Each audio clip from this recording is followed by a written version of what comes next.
സംഗ്രീ പാവന ശ്രുതിലയമാ ശ്രുതിഗീതം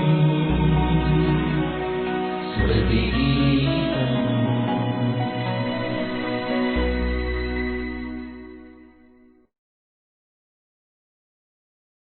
നമസ്കാരം. എല്ലാ മാന്യ പ്രേക്ഷകർക്കും സ്മൃതിഗീതത്തിലേക്ക് സ്വാഗതം.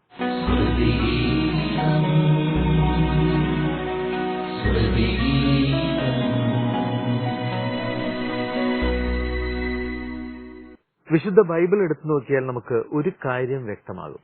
യേശുനാഥന്റെ ജീവിതം പൂർണ്ണ ക്ഷമയുടെ ജീവിതമായിരുന്നു. നാഥൻ അങ്ങനെ ജീവിച്ചത് നമുക്ക് ഒരു മാതൃക, നമ്മളും അതുപോലെ ആകേണ്ടതിന് ഒരു മാതൃക നാഥൻ കാണിച്ചു തന്നു. ഒരു ചെകിടത്തടിക്കുമ്പോൾ മറു ചെകിടുകൂടി കാണിച്ചു കൊടുക്കൂ. അപ്പോൾ ചിലരെങ്കിലും ചോദിക്കുന്നത് ഞാൻ കേട്ടിട്ടുണ്ട്, അത് കഴിഞ്ഞാൽ മറുചെകിട് കാണിച്ചു, അത് കഴിഞ്ഞാൽ എന്ത് ചെയ്യണമെന്ന് യേശുനാഥൻ പറഞ്ഞിട്ടില്ലല്ലോ, നമുക്ക് സൗകര്യം പോലെ ചെയ്യാം അല്ലേ? അല്ല. പിന്നീട് മറുചെകിടുകൂടി കാണിച്ചു കൊടുത്തിട്ട് എന്ത് ചെയ്യണം എന്ന് പറഞ്ഞാൽ ഒരുപക്ഷെ നമുക്ക് മനസ്സിലാവില്ലായിരിക്കാം.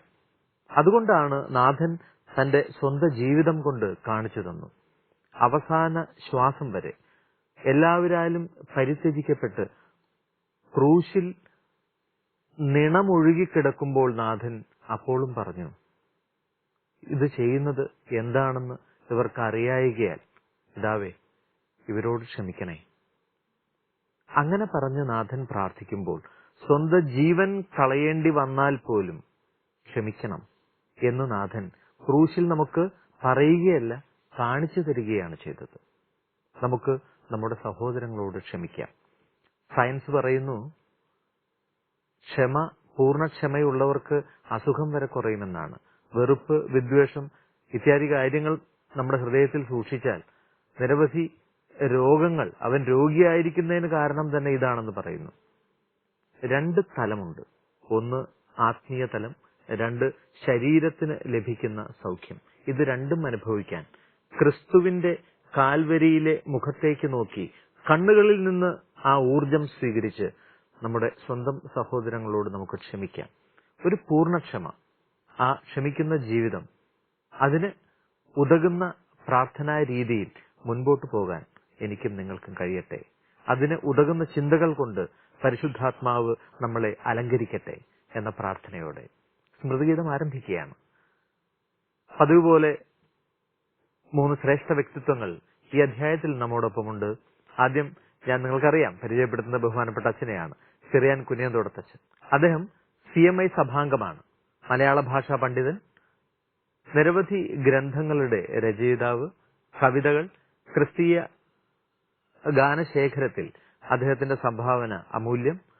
അദ്ദേഹം നൽകുന്ന ഓരോ നിർദ്ദേശങ്ങളും അതുപോലെ ഗാനങ്ങളെക്കുറിച്ചുള്ള അദ്ദേഹത്തിന്റെ വീക്ഷണങ്ങളും വിമർശനങ്ങളുമെല്ലാം നമ്മുടെ ഈ എപ്പിസോഡുകൾക്ക്, കഴിഞ്ഞ എപ്പിസോഡുകൾക്കെല്ലാം വളരെ അലങ്കൃതമായിരുന്നു അദ്ദേഹത്തിന്റെ ഓരോ ചിന്തകളും. ഈ എപ്പിസോഡിലും അങ്ങനെ തന്നെയാണ്. അദ്ദേഹത്തിന്റെ സാന്നിധ്യം നമുക്ക് അനുഗ്രഹമാണ്. നമ്മോടൊപ്പമുണ്ട് പ്രസിദ്ധരായ സംഗീത സംവിധായകർ സർവശ്രീ ബേണി ഇഗ്നീഷ്യസ്. ചലച്ചിത്ര ഗാനശാഖയ്ക്കും അതുപോലെ ക്രിസ്തീയ ഭക്തിഗാന ശാഖയ്ക്കും അവരുടെ സംഭാവനകൾ അമൂല്യം. അവരുടെ സാന്നിധ്യം, അവരുടെ ദൈവാനുഭവങ്ങൾ, അവരുടെ ദൈവിക ചിന്തകൾ, ഓരോ ഗാനങ്ങളെയും കുറിച്ചുള്ള അവരുടെ നിരീക്ഷണങ്ങൾ എല്ലാം നമ്മൾ കേട്ടതാണ് കഴിഞ്ഞ അധ്യായങ്ങളിലെല്ലാം. ഈ അധ്യായത്തിലും അവരുടെ ഈ ചിന്തകൾ നമുക്കൊരു മുതൽക്കൂട്ടാവും. തീർച്ച മൂവരെയും വളരെ സ്നേഹത്തിൽ ഈ അധ്യായത്തിലേക്ക് നമുക്ക് സ്വാഗതം ചെയ്യാം. സ്വാഗതം.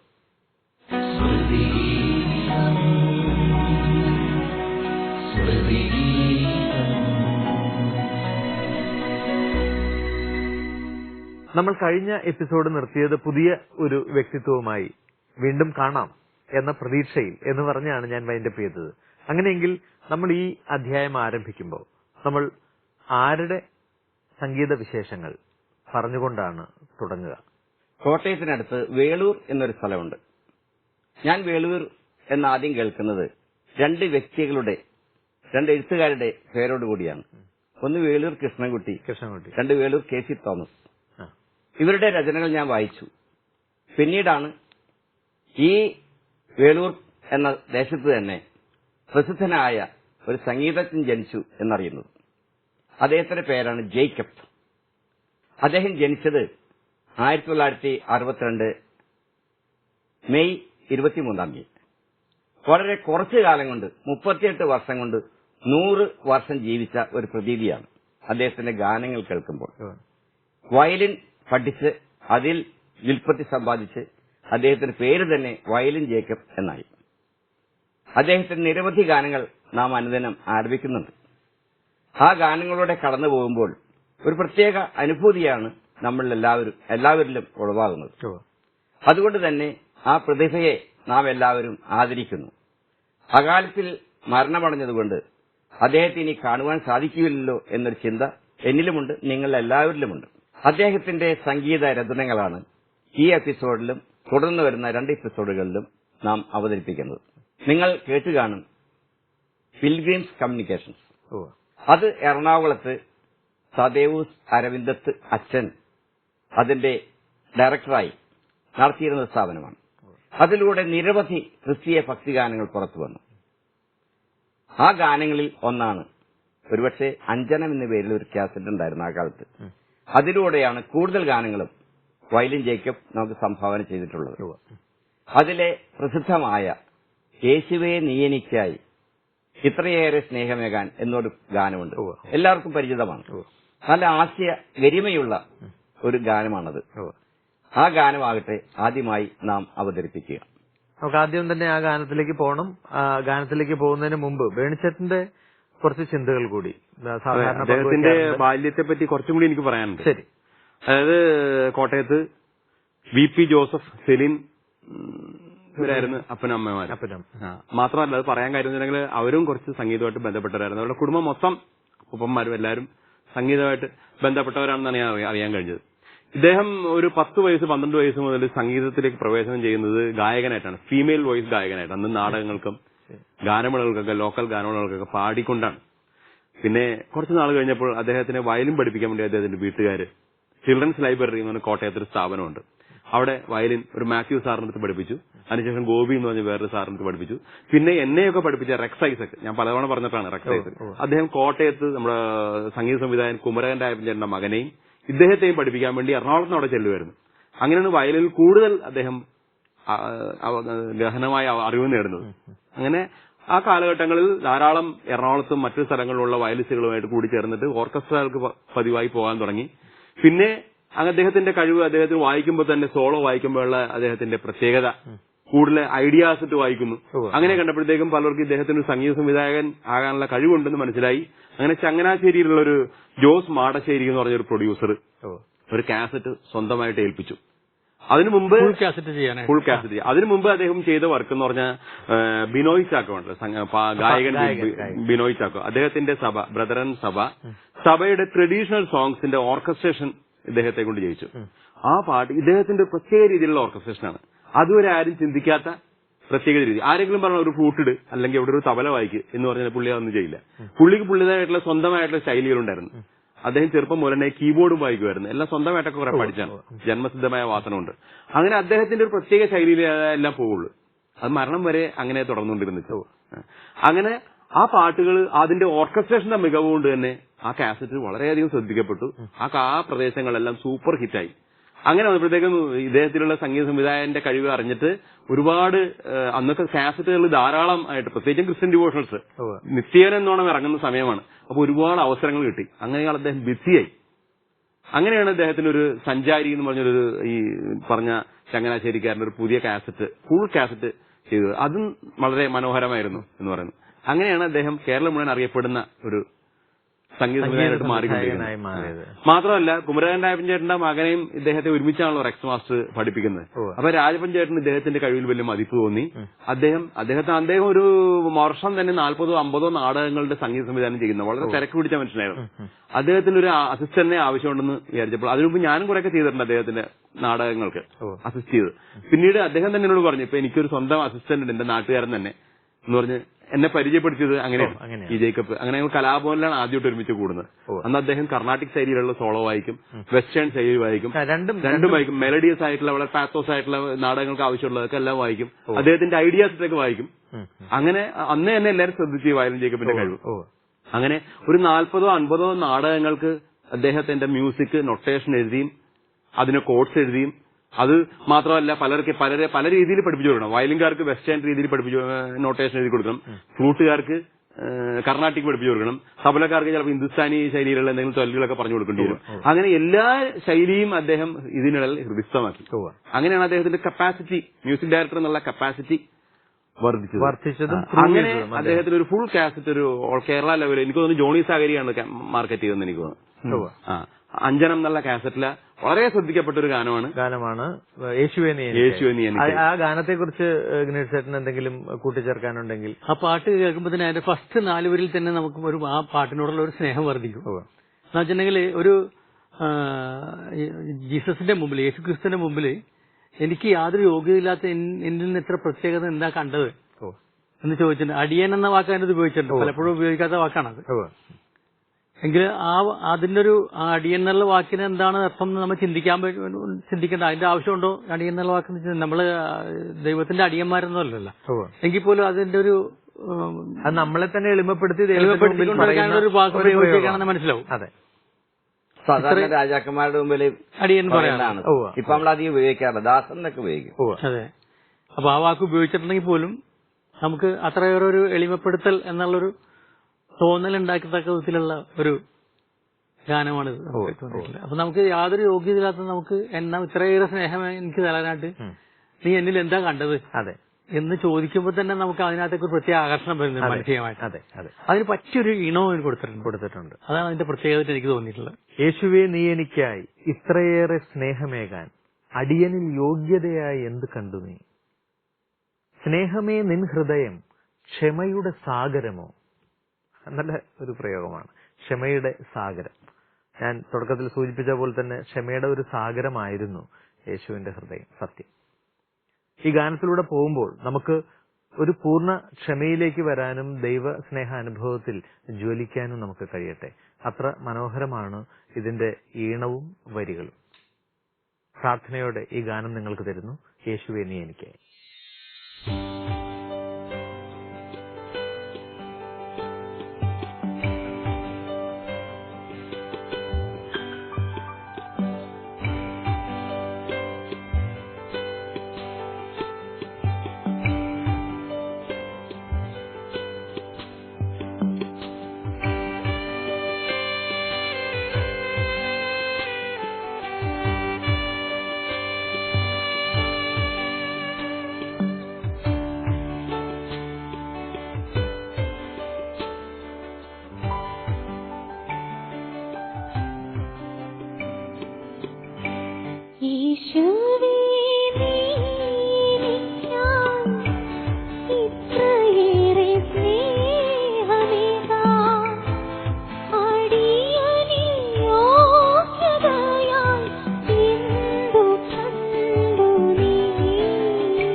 വയലിൻ ജേക്കബിന്റെ ഏത് ഗാനമാണ് നമുക്ക് പ്രേക്ഷക ശ്രദ്ധയിലേക്ക് കൊണ്ടുവരേണ്ടത്?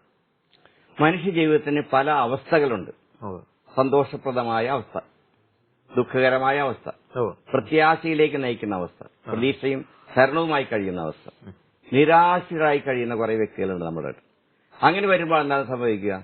ഹൃദയം തകർന്ന് ദൈവത്തെ വിളിക്കുന്ന ഒരവസ്ഥ. അത് വെച്ച് നേരത്തെ നാം കണ്ട ഫാദർ സദേവുസ് അരവിന്ദത്ത് തന്നെ രചിച്ച ഒരു ഗാനമാണ് ഹൃദയം തകർന്നു വരുന്ന ആൾ യേശുവെ നിന്നെ വിളിച്ചു എന്ന ഗാനം. ഈ ഗാനം വളരെയധികം നമ്മെ സ്പർശിക്കുന്ന രീതിയിൽ തന്നെയാണ് വയലിൻ ജേക്കബ് സംഗീതം നൽകിയിട്ടുള്ളത്.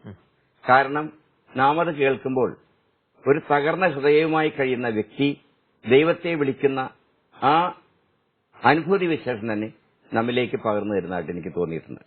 അതുകൊണ്ടാണ് ഈ ഗാനം ഞാൻ തിരഞ്ഞെടുക്കാൻ കാരണമായത്. അതുകൊണ്ട് നമുക്ക് ഈ ഗാനം തന്നെയാകട്ടെ അടുത്തതായി അവതരിപ്പിക്കാനുള്ളത്. പ്രത്യേകിച്ച് ഈ ഗാനങ്ങളെ കുറിച്ചൊക്കെ സംസാരിക്കുമ്പോൾ ഇവരുടെ കൂട്ടുകെട്ട് വിസ്മരിച്ചുകൂടാ. കാരണം അരവിന്ദത്തച്ഛനും അതുപോലെ വയലിൻ ജേക്കബ് വലിയ ഒരു ബ്ലെൻഡിങ് ആയിരുന്നു. അദ്ദേഹത്തിന്റെ മിക്ക ഗാനങ്ങളും ചിലപ്പോൾ സംഗീതം ചെയ്തിട്ട് വരികൾ എഴുതുന്ന മിക്കവാറും അങ്ങനെയാണ്. അപ്പൊ അതുകൊണ്ട് തന്നെ ഒരു പുതിയ രീതിയിലുള്ള ഒരു ഓർക്കസ്ട്രേഷനും ഒരു സംഗീതത്തിന്റെ ശീലുകളുമൊക്കെ നമുക്ക് ആ കാലഘട്ടത്തിൽ ഒന്ന് ചിന്തിക്കാമോ, ഒന്ന് ഓർക്കാമോ വേണിച്ചേട്ടാ? ഞാനെപ്പോഴും നമ്മള് ഒരുമിച്ച് പ്രോഗ്രാംസ് നടത്തിയിരുന്നല്ലോ, ക്രിസ്ത്യൻ ഡിവോഷണൽ പ്രോഗ്രാം. വയലിൻ ജേക്കബിന്റെ പാട്ടുകൾ പഠിക്കാൻ തുടങ്ങുമ്പോൾ നമുക്കറിയാം അത് സാധാരണ ഒരു പോക്കല്ല പോകുന്നത്. അദ്ദേഹത്തിന് മാത്രം അവകാശപ്പെട്ട ഒരു ശൈലി, ഓർക്കസ്ട്രേഷൻ ശൈലി, കോഡ്സിന്റെ ശൈലി, അതുപോലെ പാട്ടിന്റെ മെലഡി, എല്ലാത്തിനും ഒരു വ്യത്യസ്തതയുണ്ട്. അദ്ദേഹത്തിന്റെ തലയിൽ കൂടി മാത്രം അത് വന്നിട്ടുള്ളത്. അത് ഞാനെപ്പോഴും ആ സമയത്തൊക്കെ ഞാൻ ആലോചിച്ചിട്ടുണ്ട്, അദ്ദേഹത്തിന് കുറെ കൂടി ആയുസുണ്ടായിരുന്നെങ്കിൽ ക്രിസ്തീയ ഗാന വലിയൊരു സമ്പന്നമായ ഒരു ശേഖരം നമുക്ക് കിട്ടിയേനെ. അദ്ദേഹത്തിന്റെ ഏത് പാട്ടും നമുക്ക് ആ അഞ്ജനം എന്നുള്ള കാസറ്റിൽ ഏത് പാട്ട് പാടിയാലും ആളുകൾ വളരെ ശ്രദ്ധയോടെ ഇങ്ങനെ ഇരിക്കും. അത്ര ഇഷ്ടമാണ് എല്ലാ പാട്ടുകളും. അല്ലെങ്കിൽ മറ്റുള്ള പാട്ടുകളിൽ നിന്നും വ്യത്യസ്തമാണ്. മാമൂല് ചിന്തകളേ ഇല്ല അദ്ദേഹത്തിന്. അതാണ് അദ്ദേഹത്തിന്റെ പ്രത്യേകത. മാത്രമല്ല വളരെ ജീനിയസ് ആയിട്ടുള്ളൊരു മ്യൂസീഷ്യനായിരുന്നു. അതെ. ഇഗ്നേഷേട്ടൻ ചിന്തിച്ചിട്ടുള്ള കാര്യങ്ങൾ എന്തൊക്കെയാ? ഇപ്പൊ പ്രത്യേകിച്ച് ഈ പാട്ടിന്റെ മേഖലയിൽ ഇവരുടെ ഒരു കൂട്ടുകെട്ടും അതല്ലെങ്കിൽ ഈ ഗാനത്തെക്കുറിച്ച് ഹൃദയം തകർന്നു വരുന്ന ആൾ യേശു എന്തായിരിക്കാം? അല്ല, അതൊരു ചെറിയൊരു നിരാശ അല്ലെങ്കിൽ ഹൃദയം തകർന്നു, ഹാർട്ട് തകർന്നു എന്നുള്ളതല്ല, മനസ്സ് ഇടിഞ്ഞു പോയ ഒരാള് എന്നുവെച്ചാൽ അവരുടെ സാഹചര്യങ്ങൾ കൊണ്ട് മാനസികമായിട്ട് ഒരുപാട് വിഷമിക്കുന്ന ഒരാളുടെ ഒരു മാനസികാവസ്ഥയുണ്ട്. അതിന് പറ്റിയ ഒരു ഇണമാണ് നീട്ടിരിക്കുന്നത്. അപ്പൊ അത് ആ വാക്കുകളോട് നീതി പുലർത്തിക്കൊണ്ടൊരു നല്ലൊരു ഇണം അദ്ദേഹം അതിൽ ചെയ്തിട്ടുണ്ട്. പുള്ളിയുടെ പ്രത്യേകത ആണെങ്കിൽ മറ്റുള്ളവരിൽ നിന്ന് വേറിട്ട ഒരു ശൈലിയാണ് പുള്ളിയുടെ. പുള്ളിയുടെ പാട്ട് കേട്ടിട്ടുണ്ടെങ്കിൽ മനസ്സിലാവും അത് ജയിക്കപ്പായിരിക്കുള്ളൂ ചെയ്തിരിക്കുന്നത്. അത് സംഗീതത്തിന്റെ കാര്യത്തിൽ മാത്രമല്ല, ഓർക്കസ്ട്രേഷനും അങ്ങനെ പ്രയോഗിക്കുന്ന ടോൺസ് അദ്ദേഹം തന്നെയാണ് അത് സീക്വൻസ് ചെയ്യുന്നത്. ഒരുപാട് ബഹളം ഉണ്ടാക്കല, ഒരു പള്ളിയിലൊക്കെ പാടാൻ പറ്റുകയാണെങ്കിൽ ഒരുപാട് കുത്തി നിറച്ച് ബഹളം ഉണ്ടാക്കി അങ്ങനെ ഒരു ആ ഭക്തിയുടെ മൂടിൽ നിന്ന് മനുഷ്യനെ മാറ്റുക എന്നുള്ള അങ്ങനെയുള്ള സ്വഭാവമുള്ള പാട്ടുകളിലില്ല. ആവശ്യത്തിനുള്ളത് മാത്രമേ കൊടുത്തിട്ടുണ്ടാവുള്ളൂ. അതുകൊണ്ട് തന്നെ ആളുകൾ അതിനകത്തേക്ക് അട്രാക്ട് ചെയ്യാൻ പറ്റിയതിലുള്ള എല്ലാ അറേഞ്ച്മെന്റും പുള്ളി ചെയ്തിട്ടുണ്ടാവും. അദ്ദേഹം മാത്രമല്ല, ഓർക്കസ്ട്രേഷൻ ബെൽറ്റിൽ ബെന്നി ജോൺസൺ ഉണ്ടായിരുന്നു. അല്ല, അവരൊക്കെ നൃത്തം ചെയ്യുന്നു എന്നല്ലാതെ അദ്ദേഹത്തെ പറ്റി മ്യൂസീഷ്യൻസ് വളരെ അത്ഭുതത്തോടെയാണ് നോക്കിക്കൊണ്ടിരുന്നത്. കണ്ടിന്യൂസ് വർക്കാണ്. അപ്പൊ അതിനിടയിൽ അദ്ദേഹം ഒരു 1.5 മണിക്കൂർ കൊണ്ട് അദ്ദേഹം സ്വന്തമായിട്ട് കീബോർഡ് സീക്വൻസ് ചെയ്തിട്ടുണ്ടാവും. സീക്വൻസ് ചെയ്ത് അപ്പൊ തന്നെ ഫ്ലൂട്ടിസ്റ്റ് വരണമെങ്കിൽ ഞാൻ നേരത്തെ പറഞ്ഞ പോലെ അവരവരുടെ ഭാഷയെ മനസ്സിലാകാവുന്ന ഭാഷയിൽ അവർക്ക് നൊട്ടേഷൻ കൊടുക്കും. നൊട്ടേഷൻ കൊടുത്തത് റെക്കോർഡ് ചെയ്യണതിന്റെ അതേ സമയത്ത് തന്നെ അദ്ദേഹം അടുത്ത പാട്ട് ചെയ്യും. ഒരു ദിവസം 5 പാട്ട് അനായാസേനെ അദ്ദേഹം ഫുൾ വർക്ക് തീർക്കുമായിരുന്നു. അത് അത്ര അന്ന് അദ്ദേഹത്തിന് തമാശ പറയലും വളരെ ജീനിയസ് ആയിട്ടുള്ള ഒരാൾക്ക് മാത്രം അങ്ങനെ ചെയ്യാൻ പറ്റുള്ളൂ. നല്ല കപ്പാസിറ്റി ഉള്ളവർക്ക് മാത്രം വർക്ക് കറക്റ്റ് ആയിട്ട് നടക്കുകയും ചെയ്യും. ഒപ്പം അനായാസേനെ എല്ലാവരും പ്ലീസ് ചെയ്ത് വളരെ ജോയ്ഫുൾ ആയിട്ട് ഈസി ആയിട്ട് തീർക്കാൻ പറ്റുള്ളൂ കൃത്യസമയത്ത്. ഹൃദയം തകർന്നൊരു നാൾ യേശുവേ നിന്നെ വിളിച്ചു, കരുത്തേകും നിൻ കരമെൻ തോളിൽ പതിച്ചു, ദുഃഖം മറഞ്ഞു. വിശുദ്ധ ഗ്രന്ഥവും പറയുന്നു, കർത്താവ് സമീപസ്ഥൻ ആർക്കാണ്? ഏറ്റവും കൂടുതൽ കർത്താവ് സമീപസ്ഥനായിട്ട് നിൽക്കുന്നത് ആർക്കാണ്? വിശുദ്ധ ഗ്രന്ഥം പറയുന്നത്, അടിവരയിട്ട് പറയുന്നത്, ഹൃദയം നുറുങ്ങിയവർക്ക് കർത്താവ് സമീപസ്ഥനാണ്. നുറുങ്ങിയ ഹൃദയത്തോടെ, വേദനിക്കുന്ന ഹൃദയത്തോടെ, കണ്ണുനീരോടെ വിളിക്കുന്ന ഏതൊരു വ്യക്തിയുണ്ടോ ആ വ്യക്തിയുടെ തൊട്ടടുത്ത് നാഥനുണ്ട്, അവന്റെ കണ്ണീർ തുടയ്ക്കാൻ, അവന്റെ ഹൃദയവേദന എടുത്തു മാറ്റാൻ. ഈ പ്രത്യാശയോടെ നമുക്ക് ഈ ഗാനത്തോടൊപ്പം ചേർന്ന് പാടാം, പ്രാർത്ഥിക്കാം, ഹൃദയം നുറുങ്ങി പ്രാർത്ഥിക്കാം. ദൈവം സമീപസ്ഥനായ ദൈവം നമ്മെ തൊടുന്നത് നമുക്ക് അനുഭവിക്കാൻ കഴിയട്ടെ. ഗാനത്തിലേക്ക്.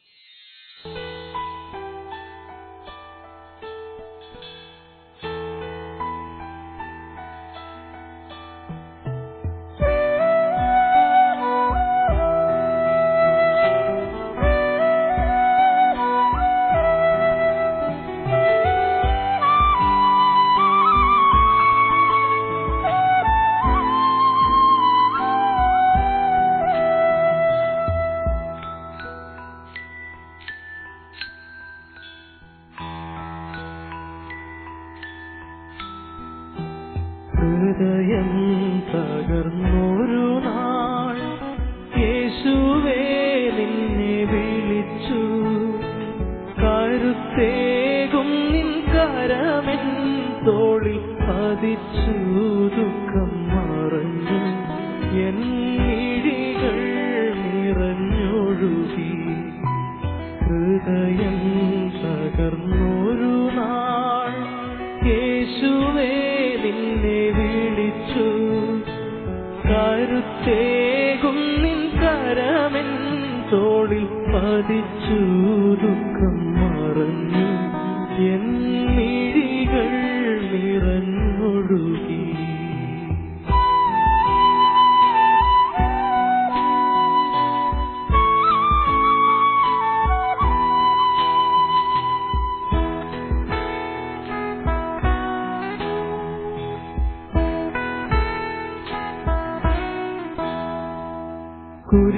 കുരിശുകളോരോന്നായി പെരുകുമ്പോൾ അവശതയാൽ ചുറ്റും നോക്കി ഞാൻ, കടമൊന്നും വീട്ടാൻ കഴിയാതെ പടിവാതിൽ മുട്ടിത്തളരുമ്പോൾ, കാലക്കേടാണെന്നോതിയെല്ലാരും വേഗം എന്നിൽ നിന്നകലുമ്പോൾ, നാണക്കേടിന്റെ നേരത്താലും ആശ്വാസം നൽകാനില്ലാതായി ക്രൂശിലേക്കൊന്നു നോക്കി ഞാൻ. ഹൃദയം തകർന്നൊരു നാൾ യേശുവേ നിന്നെ വിളിച്ചു, കരുത്തേകും നിൻ കരമെൻ തോളിൽ പതിച്ചു, ദുഃഖം മറഞ്ഞു എൻ മിഴികൾ നിറഞ്ഞൊഴുകി.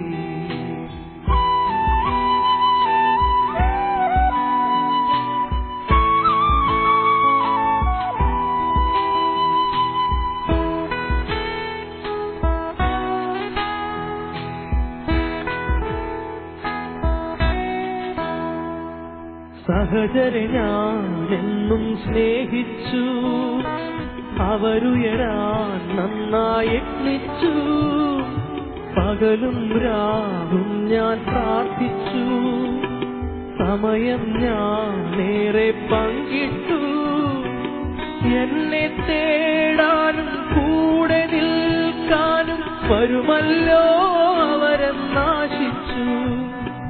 പണമില്ലാതായി ബലമില്ലാതായി ആർക്കും വേണ്ട കരിവേൽത്തിലയായി ദൈവത്തിൻ സ്നേഹം ഓർത്തു ഞാൻ. ഹൃദയം തകർന്നൊരു നാൾ യേശുവേ നിന്നെ വിളിച്ചു, കരുത്തേകും നിൻ കരമെൻ തോളിൽ പതിച്ചു, ദുഃഖം മറഞ്ഞു എൻ മിഴികൾ നിറഞ്ഞൊഴുകി. ഹൃദയം തകർന്നൊരു നാൾ യേശുവേ നിന്നെ വിളിച്ചു, കരുത്തേകും നിൻ കരമെൻ തോളിൽ പതിച്ചു, ദുഃഖം മറഞ്ഞു എൻ മിഴികൾ നിറഞ്ഞൊഴുകി. ശ്രീ വയലിൻ ജേക്കബിന്റെ ഈ എപ്പിസോഡ് നമ്മൾ ചുരുക്കി നിർത്തുകയാണ്. അച്ഛൻ പറഞ്ഞ തുടക്കത്തിൽ തന്നെ നമ്മളൊരു 2-3 എപ്പിസോഡുകൾ അദ്ദേഹത്തിന്റെ പോകേണ്ടതുണ്ട് എന്ന്. അപ്പൊ അടുത്ത എപ്പിസോഡിലും അത് കഴിഞ്ഞു വരുന്ന എപ്പിസോഡിലും ഒക്കെ അദ്ദേഹത്തിന്റെ കൂടുതൽ സംഗീത വിശേഷങ്ങളുമായി നമുക്ക് ഇരിക്കാൻ കഴിയട്ടെ. ആ പ്രാർത്ഥനയോടെ നിർത്തുന്നു. എന്നും കൃപയാൽ പരിശുദ്ധാത്മാവാൽ നിറഞ്ഞു ജീവിക്കാനുള്ള അനുഗ്രഹം സ്വർഗത്തിലെ തമ്പുരാൻ നിങ്ങൾക്ക് നൽകി അനുഗ്രഹിക്കട്ടെ എന്നാണ് എന്നും ഓരോ എപ്പിസോഡും കഴിയുമ്പോൾ ഞാൻ പ്രാർത്ഥിക്കുന്ന പോലെ പ്രാർത്ഥിക്കുകയാണ്. ഒരുപാട് നന്ദി അറിയിക്കുകയും ചെയ്യുന്നു. നന്ദി.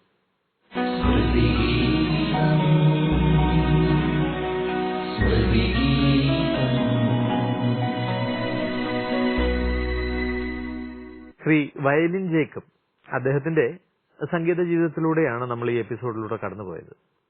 അടുത്ത എപ്പിസോഡിലും അദ്ദേഹം തന്നെയാണ്, അദ്ദേഹത്തിന്റെ വിശേഷങ്ങളാണ്. ഈ എപ്പിസോഡിലെ ഗാനങ്ങളും അദ്ദേഹത്തിന്റെ വിശേഷങ്ങളും ഒക്കെ നിങ്ങൾക്ക് ഇഷ്ടമായി എന്ന് തന്നെയാണ് കരുതുന്നത്. അടുത്ത എപ്പിസോഡിൽ നമുക്ക് വീണ്ടും കണ്ടുമുട്ടണമേ എന്ന വലിയ പ്രാർത്ഥനയിൽ, പ്രതീക്ഷയിൽ. നന്ദി. നിങ്ങളുടെ വിലയേറിയ അഭിപ്രായങ്ങളും നിർദ്ദേശങ്ങളും ഞങ്ങളെ അറിയിക്കുക. വിലാസം: